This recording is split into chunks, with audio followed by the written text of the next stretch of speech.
அடுத்ததாக பார்க்கக்கூடிய ராசிக்காரர்கள் சிம்மம்.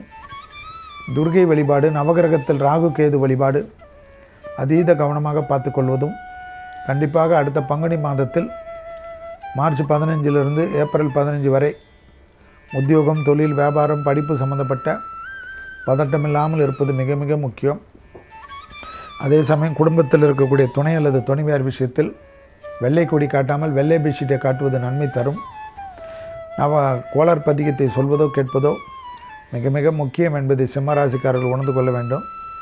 தேவையில்லாமல் நல்லா இருந்த அமைப்பை நீங்களாக ஏதோ பேசி யாரையும் நம்பி அவர்கள் உங்களுக்கு உறுதுணையாக இருப்பார்கள், அப்படி இருப்பார்கள், இப்படி இருப்பார்கள் நம்பி பதட்டத்தை ஏற்படுத்தி கொள்வீர்கள். தேவையில்லாத சங்கடத்தை ஏற்படுத்துவீர்கள். எல்லா லெவல்லையும் பெரும் பொறுப்பில் இருந்தவர்கள் கூட திடீரென்று ஒதுக்கப்பட்ட சூழ்நிலை ஏற்படும். நன்றாக ஞாபகத்தில் வைத்துக்கொள்ளுங்கள்.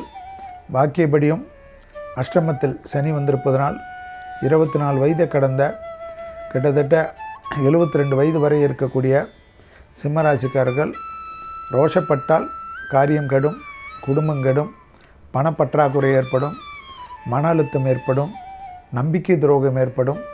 நல்லா இருந்தவர்கள், உறவு முறையில் இருந்தவர்கள், துணையாக இருந்தவர்கள், ஆதரவு கொடுத்தவர்கள் எல்லாம் வெளியில் விலகு போகக்கூடிய சூழ்நிலை ஏற்பட்டுவிடும். கவனமாக பார்த்துக்கொள்வது மிக மிக முக்கியமான அமைப்பு என்பதை சிம்மராசிக்காரர்கள் ஞாபகத்தில் உடற்பயிற்சியை மறந்துவிடாமல் செய்வது ஏற்றத்தை தரும்.